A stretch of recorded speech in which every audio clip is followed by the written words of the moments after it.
Well, we've got a major storm developing in the Central Plains. It's going to have big impacts there, up to the western Great Lakes, across the Gulf states, and eventually the East Coast. Could have a solid severe weather outbreak tomorrow to deal with. We've got blizzard warnings up in some places. So we'll tell you where and where this is all going. And yeah, I know the GFS. We'll take a look at that too. That's coming up on the Joe and Joe Weather Show podcast. And if you would like to support the Joe and Joe Weather Show podcast, you can do it so easily if you shop on Amazon. Just get there through our referral link that's pinned to the top of the chat board, or it's on the descriptor to this podcast. Really, it doesn't cost you a dime. Just click on the link, do your shopping. Amazon throws us back some coin from their pocket, and that's it. That's all you have to do. And it's an easy, quick way. And also, more importantly, if you do that, it's a great way to keep commercials down because we don't have to run ads during the show because of it. So we thank those of you who have supported us by shopping on our Amazon link or when you hit Super Chat. Thank you very much. Okay, so first things first, before we get into the nonsense of the GFS, we'll we're gonna look at this storm that's developing in the Central Plains because it really does look like it's going to be a powerhouse and have a lot of impacts over many states, and including in all that is probably going to be a fairly wicked severe weather outbreak tomorrow in the lower Mississippi Valley and through the Gulf states. Yeah, it has been promoted for. I gotta give a hats off. I don't have my hat on, but if I had a hat, I would take it off right now to the folks over at SPC who have been ballyhooing this potential for the better part of the last week, going all the way back to day 7 on the extended or long range convective outlook. And here it is now, Joe. We're facing for the folks first in the southeast, and then eventually maybe shifting over to the mid Atlantic, a rather significant convective event with heavy thunderstorms, possible tornadic activity as well. So I'm going to echo what David Fuller has placed on the chat board just a few moments ago. Fun week ahead. So Yeah, we'll see how this all pans out. pretty much. And I wanted to load this Pacific satellite loop because you don't see this too often. But if you take a look on the lower right there, you can see there's a lovely little tropical disturbance of some sort. But I'm bringing this up because with all the energy that is in play here, some of that moisture is actually going to get entrained up into this system. You can see the clouds are blowing, southwest and northeast over toward Baja. The system's actually got a bit of a tropical feed to it. And also the other thing is, I'll see how far up we can see on this, but you'll notice that the Pacific is busy. There's a lot of weather systems that are out there, and I'm going to see if I could try to get a wider shot so that we can really truly appreciate. Now that's the eastern East Pacific. I really don't want that. Um, let's try the tropical Pacific and see what that looks like. No, that's pretty much the one I have. Okay, so that's not it. Let's try another one. Let's try. There's a wide Pacific tropics shot that goes out to Hawaii and goes all the way up. So the tropical Pacific is it this one? Oh, that's South America. All right, just give me a moment here, folks. I'm gonna try one more time. See maybe if that's too close to the coast. Tropical Pacific, Eastern East Pacific. I don't think that's it. No, but it does actually give you a closer shot of that tropical disturbance that's out there. That's gonna Some of that moisture is going to feed in. All right, you can't say I didn't try because I did. And let's get back to our normal satellite loop, which is the one I like to use with the lightning strikes. There we go. And let's go out, put 48 frames on it.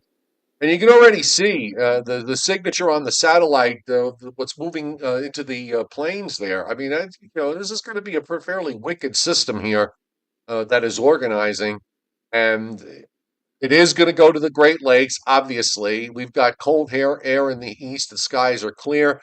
That's going to pull out, and we're going to see our temperatures bounce up tomorrow, which should be a pretty decent day throughout much of the east. But it's Wednesday that this system is going to impact the East Coast, and there is severe weather risk that SPC brings up, just about to New York City as we advertised yesterday. Right, we had considered the possibility, and as I had said, over the months, we have seen this where they start out with keeping an area out of the general thunderstorm coverage area, and then a day or two later, they're in general thunderstorm coverage, but also the option for marginal or even a slight risk of severe eventually comes into play as well. So it would not be surprising, Joe, if we saw the area of potential thunderstorm activity move even further to the north tomorrow, and it would not be surprising to have much, if not all, of the tri state area in marginal risk. And who's to say when we get to, let's say, the middle of the day on Wednesday, when they have a second update on the convective outlook, they might even decide to put New York in a slight chance of severe uh, conditions. It's going to play out that way. I've mentioned the possibility in my Facebook forecast of some lightning and thunder here, most notably later in the day, Wednesday, and into Wednesday evening. It looks like we'll be looking at the best chances for heavy rain or heavy showery rains and possible convection between about 4 o'clock Eastern Standard Time. I'm getting ahead of myself because we're going back on daylight time this weekend. 4 o'clock Standard Time to 11 o'clock Standard Time on Wednesday. That is going to be the 6 hour interval when we're going to probably see the heaviest and most significant rain and shower event from that approaching weather front.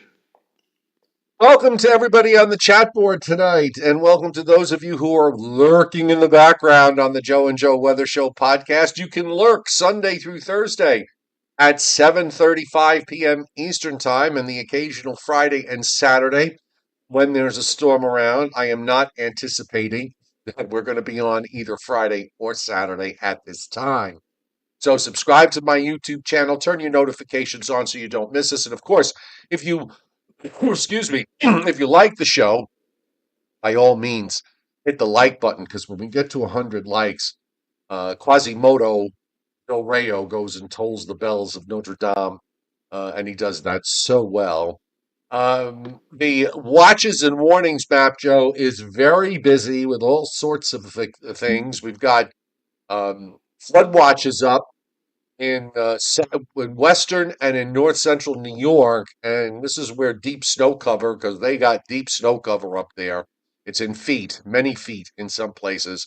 That's got to melt, and this storm, the way it's tracking, is going to bring some potentially. They're not going to get a crazy amount of rain. They are going to probably get a sizable rainfall, but with the warming temperatures and the melting snow cover, there is going to be the potential for some flooding, and it ain't going to be pretty either. We've got winter weather advisories up for the upper peninsula of Michigan, as well as the northern part of the lower peninsula.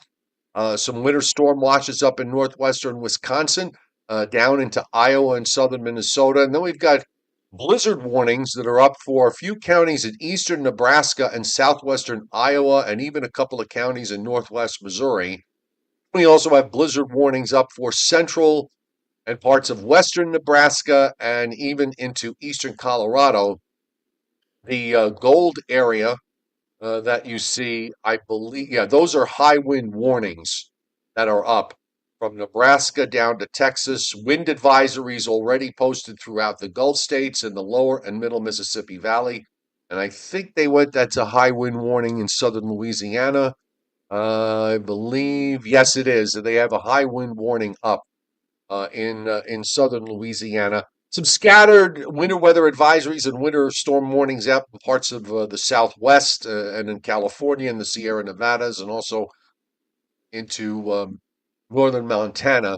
The radar tonight You're starting to see the beginnings here. Doesn't look like much at this point, but you see this little arc of showers that has broken out from Nebraska on down into Oklahoma and Texas. So that's the beginnings of it. And we're also seeing a little bit of snow starting to break out on the western side. So not a whole lot from the standpoint of any kind of severe weather at the moment, but there'll probably be some developing later tonight and show the areas where. There's also a little arc of precip across northern Wisconsin into Michigan. Not much going on in the Northeast. So here's the Storm Prediction Center, and this is for overnight tonight into tomorrow morning.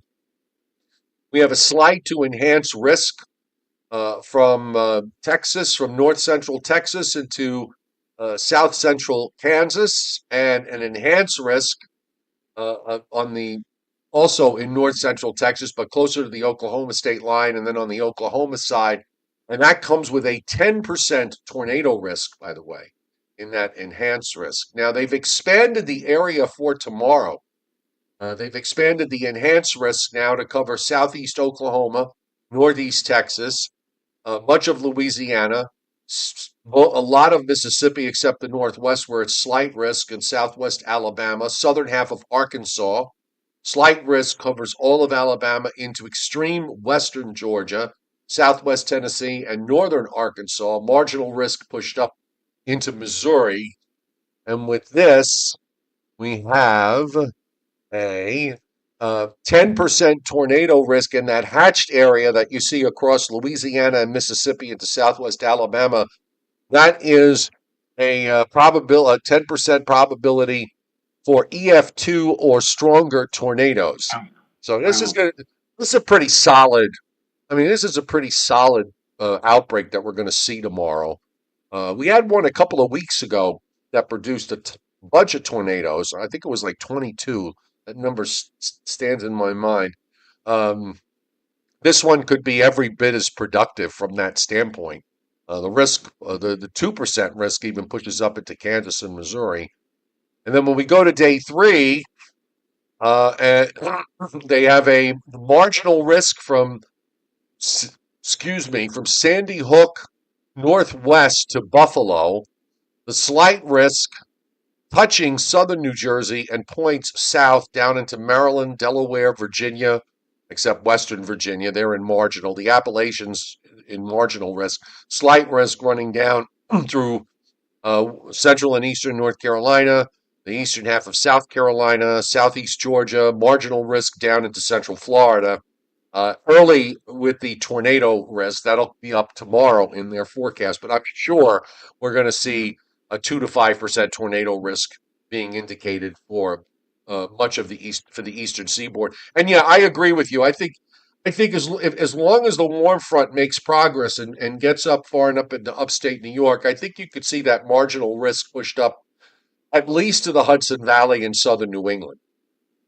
Yeah, and we said yesterday that a lot of times warm fronts don't quite make it through our neck of the woods. They kind of loop or stall, but that's chiefly because of cold air damming. And as I said yesterday, if we had a thick layer of snow, even a thin layer of snow across much of the Northeast, yeah, that could very well happen. But the snow has been almost non-existent, and what little snow that there's left, especially here in the tri-state area, it's all but gone now. So that means that probably the warm front will make some good progress. And who's to say tomorrow? It would not surprise me at all if the entire tri-state area was in that marginal zone. The slight zone would reach even further north, and a lot of what happens in the next few hours, later tonight and into the pre-dawn hours tomorrow, a lot of what happens is going to go into the judgment call of whoever's the forecaster for the convective outlook for the day tomorrow and for Wednesday as well. If they see that tonight the activity is more prolific than anticipated, that's gonna push everything more to the north, and we could very well see quite a bit of activity tomorrow and on into Wednesday as well. So we'll see. We'll see what happens. But again, a very active period of weather coming up in the next 24 to 48 hours for showery and thundery weather here in the eastern United States, Joe. And here's the WPC's rainfall forecast. We should mention, I mean, the drought is pretty serious here. We had a, very dry autumn, if you remember, and the winter was not exactly a wet one. It was wet in December, but it didn't really do a whole lot of good. And of course, we had a more active February versus January, but we're still running, way, subnormal here with precip. We've got a lot of catching up to do. But it looks like 3/4 of an inch to an inch and a quarter is pretty fair up and down the eastern seaboard. There are some areas in the southern Appalachians, in the central Appalachians, in northeast Pennsylvania, and up to the Catskills where there's a WPC showing an inch and a half plus. We're seeing inch and a half amounts back through Missouri and East Kansas up into Iowa. Uh, Back in the areas where we've got the blizzard warning, it's probably not going to be a whole lot of snow out of this, but it's more about the wind. So, we'll look at the snow numbers that they put out, as I really didn't even give that a look. But I would be surprised if you'll see big numbers. On the other hand, with the wind, and even if you get a 4, 5, or 6 inch snowfall, that's all going to get blown around in a big way. In the west, we're seeing rain picking up and down California with many areas of 1 to 2 inches along the California coast and 2 to 3 inches of melted of liquid in the Sierra Nevadas. It tails off a little bit as you go further north and then picks up again up in the corner of the Pacific Northwest. So let me make a snow map here. This is, by the way, from the digital forecast earlier. The rainfall, I've got wind barbs on here, which I'll take off. Let me do that so the numbers might be a little easier to see. But basically, the digital forecasts here are they've actually cut the amounts, the precip amounts back a bit. It's mostly, but I still think you could probably say in fairness that it'll be anywhere between a three quarters of an inch to an inch and a quarter, and with the convection. It's not impossible that you could probably some areas getting up to an inch and a half. That's being indicated up in northeast Pennsylvania. We're also seeing some areas in western Connecticut where it's an inch and a third. So those thunderstorms are probably, if we get the convective activity, that might help to cause a little bit as far as the rainfall is concerned. Yeah, any kind of convection can certainly double the output of what you're expecting otherwise with quantitative precipitation. So something that we'll have to be aware of in the coming next 24 to 48 hours. I'm looking at the Le Plumes, Joe. Its forecast. I'm looking for White Plains, and for White Plains, they're saying just a bit under an inch, 0.92 inches for this next impending outbreak. So again, not a tremendous amount coming our way according to the Plumes data, but still, it would be good to see some precip. It looks like what they're calling for in terms of the period of greatest precipitation, the greatest precipitation threat would be in the late night hours of Wednesday on up toward, let's say, midnight Wednesday night. That's when it appears that we may see the heaviest activity, and then after that, a rather sharp drop off, because this is, after all, a cold front. So we'll dry out, but there's still going to be, I think, on Thursday, and I'll see if you agree with me on this, even though the front passes by, a lot of unstable air. So even on Thursday, we're going to have a lot of cloud cover, some pokes of sun, and temperatures are still going to be rather mild. We're going to have to wait until, as I mentioned, we talked about this yesterday, the teleconnection between the surface and the upper air connecting into a northwest direction. That's when we'll have somewhat chillier air, not really colder air, but chillier air come in probably by late Thursday and Thursday night. So whereas, Wednesday and even Thursday will be in the 50s to near 60, it won't be until Friday and the start of the weekend that will probably drop back into the mid and low 40s. Here's a snowfall forecast back across Iowa, Nebraska, up into southeast Minnesota and Wisconsin. Again, you're not seeing really big snow amounts here. You're looking at some areas of 4 inches or more. But I think the biggest number I can see in this bunch is five, unless you go up to up way up on the upper peninsula of Michigan, which is no shocker there. But yeah, you have to really go. You got to go out in the west, where it's a lot busier in Wyoming and in Colorado, and back through Utah, up and down the middle of the state of Utah, into Idaho, Nevada, and into the Sierra Nevadas, and that's just the way things work, around here because they got more storminess coming into the west anyway.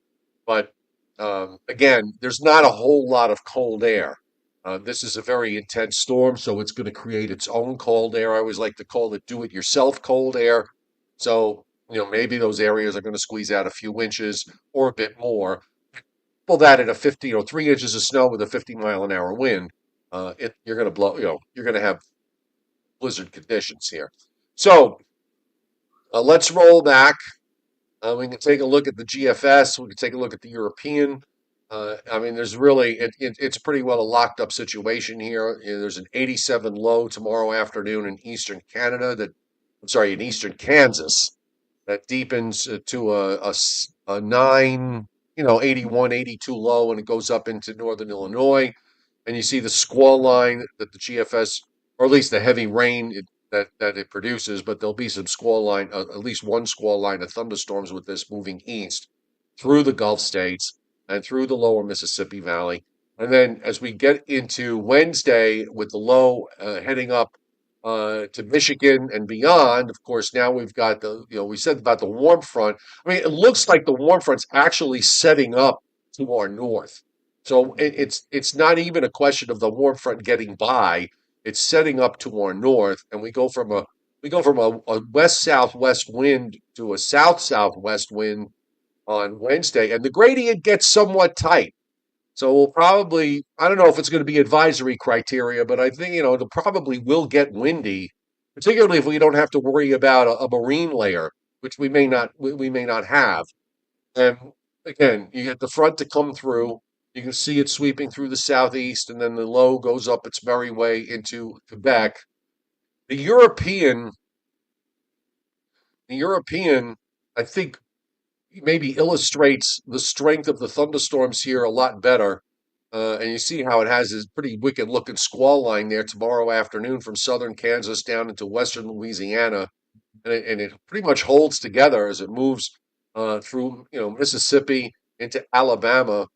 By the way, this is kind of moving really fast because it's in East Texas at 10 o'clock in the morning. And by 10 p.m., it's in central, moving into central Alabama. That's not a slow moving, front. It's kind of flying here. So you got some It is. momentum in play.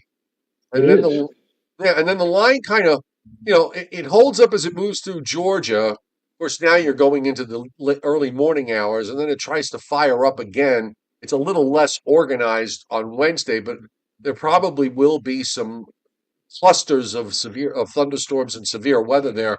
And the European at least implies that they could reach up to about New York City and the Hudson Valley and even into southern and western New England. Yeah, and the forward speed of that line probably will add on to whatever adverse weather it's going to create, even if we're moving at a slower speed. Kind of like what we say sometimes with hurricanes, where you have, let's say, a Cat 1 or Cat 2, but if it's moving at like 30 or 40 mile per hour forward speed, it's going to be more than the effects are going to be probably more like a Cat 3 or a Cat 4. That forward movement could make for a rather devastating picture. It'll be a fast moving, but a hard hitting line of convection that'll be moving on through the southeastern states during the day tomorrow and tomorrow night. So I hope that the folks who live down there, including you, Joe, Oh yeah, are going to be okay with this because this looks like this maybe looks like. or at least taking down power lines. Maybe it's Well, I it's don't it's have going to be power. I don't have power lines near my house, thankfully. I do have a lot of okay. big trees, and thunderstorms Yeah. here do tend to get very loud, and they shake your house. By the way, look at this. Take a look at this. So this is at 10 o'clock tomorrow night. Look at that squall line that runs from Tennessee through central Tennessee through western Alabama. I'm going to switch to the 500 millibar with the wind. Look, I mean that jet that the whole jet comes swings completely in around, and it's the symmetry on it is impressive. We're talking, 90 and 100 knot winds. I'm going to pull up a sounding here in northern Mississippi. At the 500 millibar level, Joe, uh, it's it's 80 knots, and you go to 400 millibars, it's 105, 110 knots. There's a lot of wind shear here with this thing uh, in this area in the Gulf states, and it doesn't, it holds together. That's the other impressive part of that about this is that whole jet holds together as those thunderstorms move east. You see, it starts to thin out a bit when it reaches the Carolinas come Wednesday afternoon. But the worst of this, I think, from the standpoint of thunderstorms tomorrow, is going to be that whole area across the Gulf states, the Tennessee Valley, the lower Mississippi Valley. We're going to be getting a lot of, there's going to be, I think there's going to be some serious uh, tornadoes out of this in some places. Yeah, it's going to be, and I hope that we don't have one of those scenarios where this will go down, in weather annals as a memorable outbreak of tornadoes. But we're now into the month of March, and March and April are well known for producing big outbreaks. And I'm not talking about, five or six or 10 or whatever like that. I'm talking about a couple of dozen or Hmm. more. Not saying that's going to happen, but there certainly looks like there's the potential for that to happen with that very strong jet, that very fast movement. I mean, you and I, Joe, have seen more than our fair share of nasty weather outbreaks with severe weather, thunderstorms, downbursts, tornadoes, and this certainly looks like just that type of scenario coming up for tomorrow into Wednesday. I just want to check something here. I got my curiosity is piqued. So just about when that Jet Max is near me, I just want to check on the sounding here. As I'm at 925 millibars, I mean it's showing like 40 knots of wind. I mean they do have wind advisories up, I believe, just to my west. It's going to be a rock and roll type of night, I guess. So the whole trough, of course, carries through the east. There's also a new system coming into the west. You see another deep trough coming in to California and starts to move eastward. And here's the thing about what the GFS did, and I want to use this using this 500 millibar map.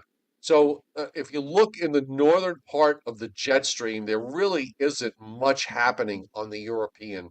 It just basically kicks this California energy straight to the east and actually starts to shear it out, which is why you don't get much out of this. And here's what the surface looks like.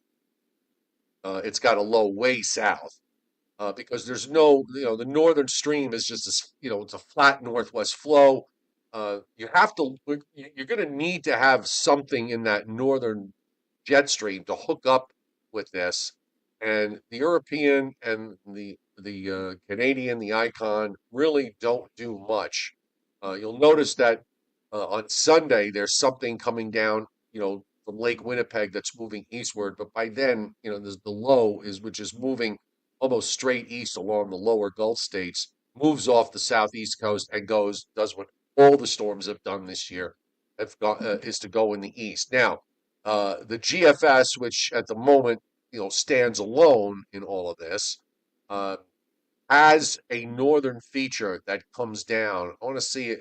I didn't really look carefully the um, the 500 millibar, but we'll do it now. And you can see the California system there, and right here. So you can see what the big difference here is. The GFS has a well-defined shortwave right there, and here's your southern shortwave.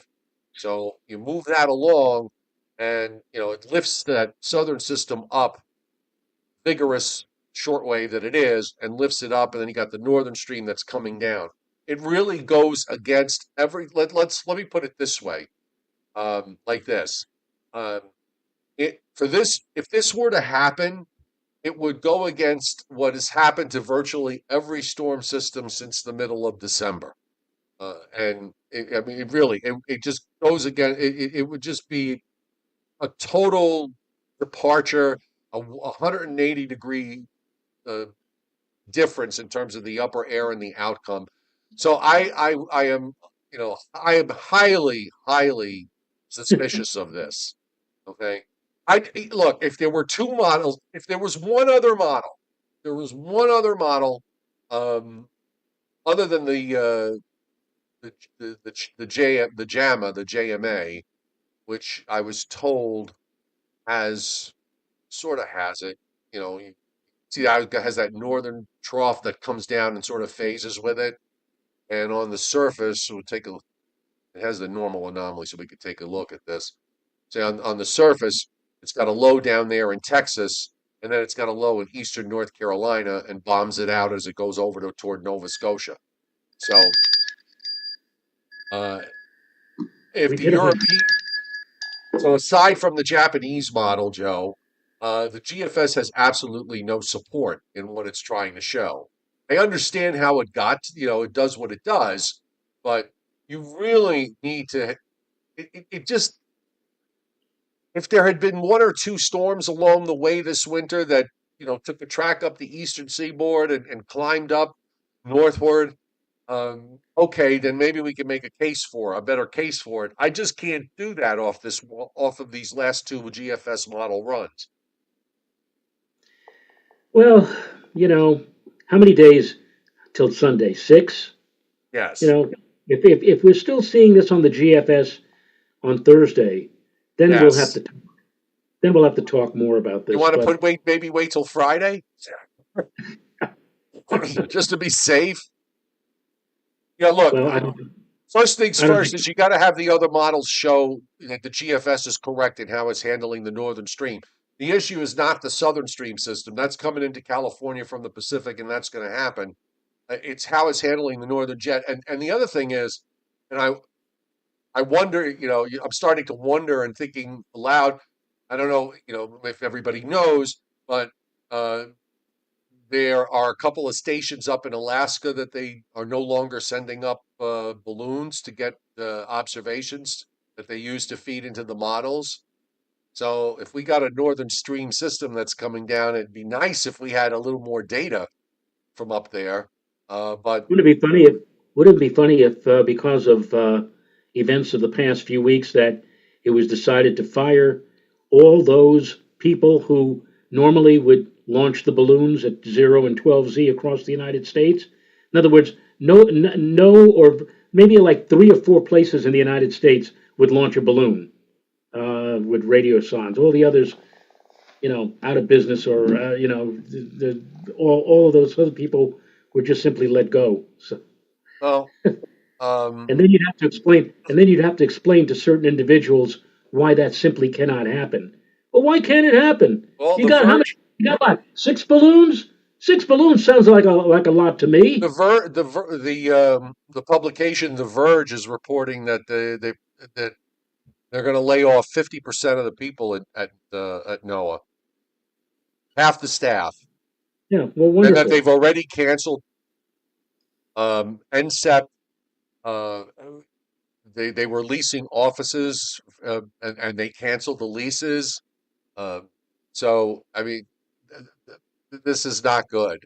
No, it's This is not good at not all. good. And you know the funny thing, and now I'm starting to talk politics, but I mean, there was an editorial cartoon in today's Daily News where it showed a picture or a cartoon of a gigantic tornado hitting, coming out of Washington, and a woman newscaster saying a tornado has just hit the National Weather Service. And I just as an example of what's happening, not just at NWS and NOAA, but across many governmental agencies. And I'm stunned. I'm stunned when I posted that. How many people pointing the finger at me and saying, once again, you're pulling a the fire alarm. Once again, you're making a big deal out of nothing or whatever. Really, really. Well, if we lose half of our weather service offices, if we lose a lot of the radiosonde data that goes up to help put together these forecasts on a daily basis, we'll see how it's nothing. Yeah, we'll see how nothing it Well, is. yeah, I mean, I really don't want to see because, this is they haven't touched the Storm Prediction Center yet, and they haven't touched WPC. But if they touch Give the them Storm time. Predict, if they touch the Storm Prediction Center now going into severe weather season, that is going to be a problem. That is going to How about be a how about the National Hurricane life-threatening Center? problem. How about the National Hurricane Center? What they'll do is they'll let go of a whole bunch of people there, and here, here's a box of Sharpies. You know, Patrick Darcy, this is not about whether I understand what you're getting at. Um, with respect, is this CNN? Of course, obviously, it's not. Okay, because we actually do real weather, and CNN doesn't. They don't even do real news no, as but let far me as just I'm. say this They don't one even more. do real news as far as I'm concerned. But I mean, this isn't. My last comment on this. My last comment. If they deplete NOAA and the National Weather Service, if they take away a lot of the data that we rely on, then you might as well just say goodbye to Joe and Joe, because I don't see, Joe, how we could possibly put anything credible together in terms of forecasts if if they disarm us and take away a lot of the information that we use to put together forecasts on a nightly basis. And Well, yeah. I mean, no, that I don't know if that happens right away. I'm more concerned about the fact that when they have computer breakdowns. I can remember I forgot, back years ago that I used to make fun of we used to always make fun of the Canadian model because it came out of the weather the Canadian what do they call the Canadian Weather Service? Environment Canada. The Environmental Canada. And I mean, this is going way back. I mean, maybe the early 2000s or the late 1990s. But so what happened was it was in December, and apparently, something happened to the computer, one of the mainframes or whatever they did that would produce the Canadian model, and it was a month before we got the model back because of the fact that they were all on vacation and nobody was there. I mean, they were literally on vacation for the Christmas holidays, for the New Year's holidays, and we didn't see them. Now in those days, we only had, I mean, we had the Canadian, we had the European, we had the GFS. We really didn't have much else. I mean, we had the NAM and all, et cetera. But um, it was less than what we've got now, which is really so overwhelming with all the models that we have. But you know, you get a breakdown where it costs every once in a while NSEP has a problem, and they're doing they're going to do layoffs at NSEP, and when they have a problem, are we not going to get models for a couple of days because they don't have the staff to fix whatever it is they need to get fixed? I don't know. I mean, this is not good. I mean, it's just not good. You're playing with people's lives here in a big way. Not just obviously the people who lost their jobs, yes, but you're talking about everyday people who, they get a tornado warning in their neighborhood. They got to protect themselves if they're not getting tornado warnings because the weather service can't function. Then people are going to die. I mean, Recent terminations, the people who have already been let go, and the people who are on the chopping block in the coming days and weeks. All of these terminations within the government workforce for science are likely to cause irreparable harm and have far reaching consequences for public safety, for economic well being, and the United States global leadership. Now, estimates of the value of weather and climate information to the United States economy exceeds $100 billion annually. That is roughly 10 times the investment that's made yeah. by you Oh and yeah. I, the Weather U.S. Service they taxpayer. The weather service, the ROI from the weather service is huge. I mean, why would they mess with that? Look, there's government bloat. Because they're stupid, Joe. Yeah, I Because they're understand. stupid. Yeah, They're idiots. They're I absolute don't idiots. All understand it. right, I agree. If we have a $36 trillion deficit, cut wherever you can, but don't point to every single thing, No, including things no, like the Weather I'm Service. with you on this. I agree with you. I There's know, but bloat. I'm talking to people on my Facebook page who are idiots Yeah, and, they and, are. and answered back and said you're just going blah blah blah blah blah blah blah, blah. And even people on this chat board who are saying that I'm turning it into a political statement. Well, yeah, I Well, am, this because as I involves said, us. $100 billion annually. 10 times the investment made by you, me, and all the United States taxpayers through all the federal agencies involved in weather related science and services. It is an internationally, or was up until now, an internationally recognized, highly respected means of multiplying value and benefits to us, the American people. Roles and responsibilities of private businesses, universities, federal government, have developed and adapted over the decades to provide timely weather forecasts and information that protect people from events coming up in the next 24 to 48 hours that we may see, as Joe mentioned at the top of this show, F2, F3 tornadoes, major outbreak of severe weather. That's what the National Weather Service does. It is to warn you, to protect you against this. If we had no weather data, these people who are out in the southeastern states had no clue what's coming their way. We're providing timely weather forecasts and information that protect people and improve livelihoods, save money, not spend money, save money, and Right. add tremendous economic value to our nation. And Joe, I don't mind saying this and telling you this, but even though I'm not a government official, even though I don't work for NOAA or the National Weather Service, I've had in the last week or 10 days, I've had trouble going to sleep at night. This keeps rolling around in my mind. What is happening? What is taking place right now? And what you just said about Yeah, what may be coming down the it's road for awful. NOAA, it's awful. It just blows my mind. How anybody could say, well, who cares? You're blowing well, we'll see. We'll see if this keeps going on and we get into the heart of the severe weather season and later the hurricane season, and we don't have what we have always had in terms of NOAA and the National Weather Service Office data and information. We'll see how that goes in the coming days and weeks ahead. Yeah.